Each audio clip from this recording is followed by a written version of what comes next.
Today I'm going to look at the Creative Mark Mimik Reservoir Liner Brush. You can get this brush from Jerry's Artarama. I am a brand ambassador for Jerry's Artarama, and you can check out all the supplies that I use in the description box below. I was on their website not too long ago, just looking for new things to try and then to buy things that I actually need. And I mentioned this brush when I did the unboxing. I thought it was really cool because it's basically a round brush plus a liner brush. Like, what? So the biggest selling point is that you get, the best things of a liner brush, which are like really thin lines, controlled lines. But then because the body of the brush is a round brush, it can hold a lot more water and paint. So I'm gonna do a test to see how it holds up with some of my other round brushes. And I actually don't have a lot of liner brushes. So that's okay. I think what I do want to test is, just how thin I can get the lines. So if this is a size 6 reservoir liner brush, and I'm going to compare it to my size 6 round brush. And then, so the line should definitely be skinnier because it's a liner brush here at the tip. And then it should hold just as much water as my round size 6 brush. So let's go ahead and put this reservoir liner brush to the test. So here's the reservoir liner again. And yeah, you can just see that compared to this and this round size 6 brush, the tips of the bristles look different.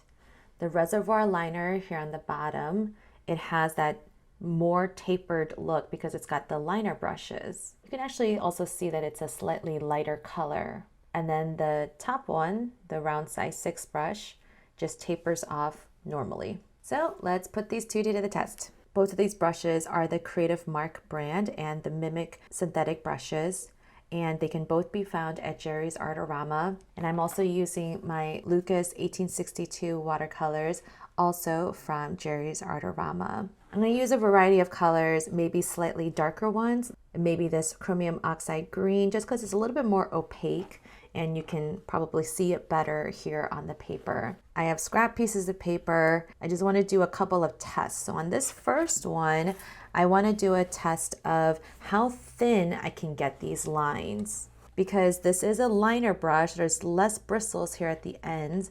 So theoretically, it should be able to give me much thinner lines. So let's do that. Okay, so I'm just coating my brush. And right now, I don't need it to be fully loaded. I just want enough just so I can get the paint to come out. Okay, so here we go. Ooh, wow, those are very thin lines indeed. I am barely touching the paper and it's really just coming out very easily. It's very controlled. Of course, the tip is flexible, but yeah, there's just a lot of control in there. I'm just gently holding my brush. You never want to grip your brush too hard. Especially when you're painting more loosely, you really want to have a looser approach. And so where the control then is in your forearm. So then your forearm kind of stays put, and then you're able to pivot from your elbow rather than pivoting on your wrist. And that'll give you a little bit more control. Because if I try to bend from my wrist, right, I'll get curved lines instead. But if I pivot from my elbow, then I'm able to just kind of glide across the paper. Okay, hopefully you can see that difference. All right, so this is the reservoir liner,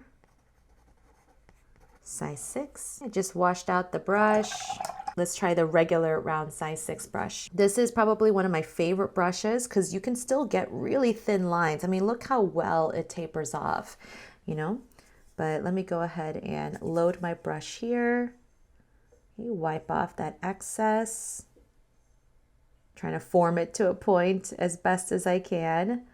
And here we go.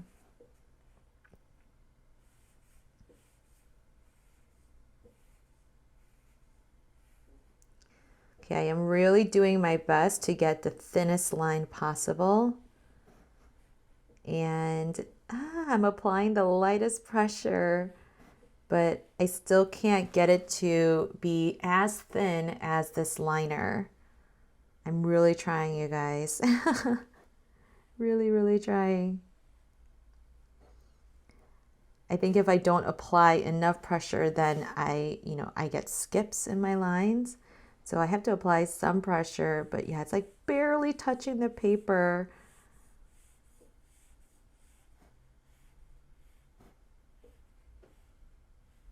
Okay, so I'm doing my best, but yeah. So this is the round size 6 brush. So you can definitely see a difference in the thickness of the lines. And I know liner brushes in general will give you thinner lines, but I am still impressed with how thin you can get with even this round size 6 brush. Obviously, I could go down a size in the regular round brush and get thinner lines because there will be less bristles, obviously. But the advantage of having this plus the liner brush at the end was that you can hold as much paint as a regular round brush. So now let's put that to the test. So I'm going to use that same chromium oxide green. It's one of my favorite greens. And I'm going to fully load my brush. My paint consistency is kind of creamy. Okay, if you don't know what I'm talking about in terms of paint consistencies, I actually have a video on that, so make sure to check it out. I have 5 levels of paint and water mixture consistencies. So I'm just fully coating my brush. And obviously I want this to be fair between this and the other round size 6 brush. So I'm really going to aim for that same consistency. All right, here we go. I'm just going to do some like waves back and forth and just see how much I can fill the paper. I have a feeling I can fill this whole paper and then some, but let's see.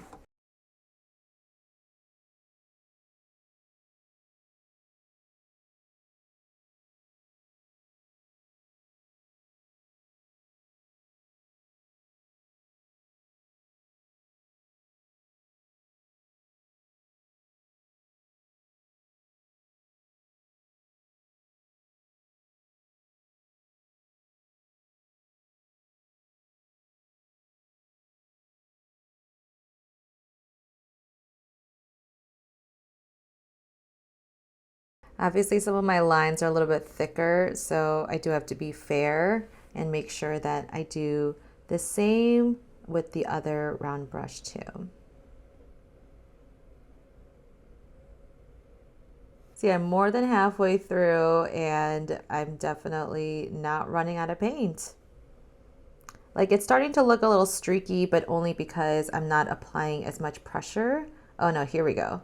Now it's starting to look streakier, right? You guys can see that. There's still plenty of paint though. I mean, I don't know if you can see that. And I think if I were to press down on the round part of this brush, I might still get a lot of paint. So let me grab another sheet and see what I mean. Yeah, there's still a little bit of paint in there, but yeah, but in terms of what's coming out on the liner brush, it's definitely coming to an end. And the brushes are starting to fray and not hold its shape. So that's going to make it difficult to paint with. But yeah, I mean, I'm still kind of going. So in terms of dry brush technique, this is perfect.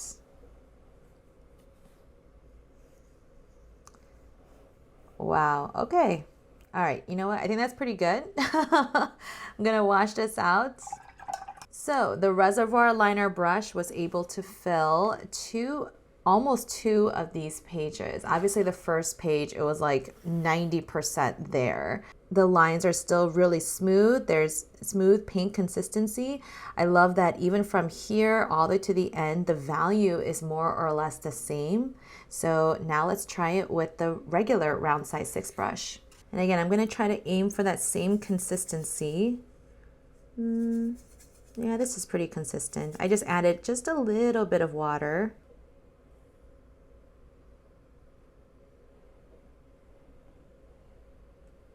I'm trying to do the same kind of thickness in the strokes, but again, remember, it's a little bit harder because with the size 6, I just can't get as thin of a line, but yeah, I'm trying.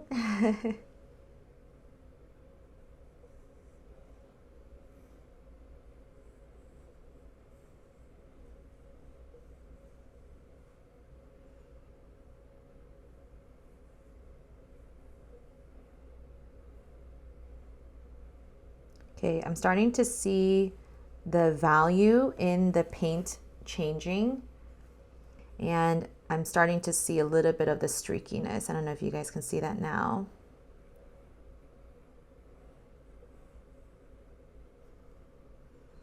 Yeah, I'm about running out. It's still coming, you know, the paint is still coming through, but yeah, it's getting a lot drier now. Okay, so why don't I pause here for a second and just do a quick comparison. Let me label them really quickly. So yeah, what I like is that, you know, they did both kind of start out pretty strong. What was interesting is that the chromium oxide green for the round size 6, I mean, maybe it was the way that I loaded the brush, but this came out to be a lot darker value than how the reservoir liner started out. So I don't know, I just think that's kind of interesting. And then, yeah, like I said earlier, I like how this kept the value pretty consistent until the very end. Whereas here, after like 2 columns, I'm already seeing a difference in the value, right? This column is a lot lighter than the first 2. And then of course it continues to get that way. Yeah, I mean, I think the advantage of using this reservoir liner brush is that you can get those really thin lines, but then you can also hold as much paint or maybe even more than the regular round size 6 brush. So those are the ways that I wanted to test these brushes. How about you? Do you currently own this brush, and how do you use it? Is there another way that I can test this brush that I haven't thought of? Let me know in the comments. I am excited to use this reservoir liner brush a little bit more in my upcoming 100-day project, so stay tuned. Thanks so much for watching. I hope you had fun as I, tested out the reservoir liner brush. I can definitely see myself using this, and I'm really happy that I got it. And if you want to find this brush, go to Jerry's Artarama and use the link below. Make sure to push like on this video, subscribe to my channel, and I'll see you next time.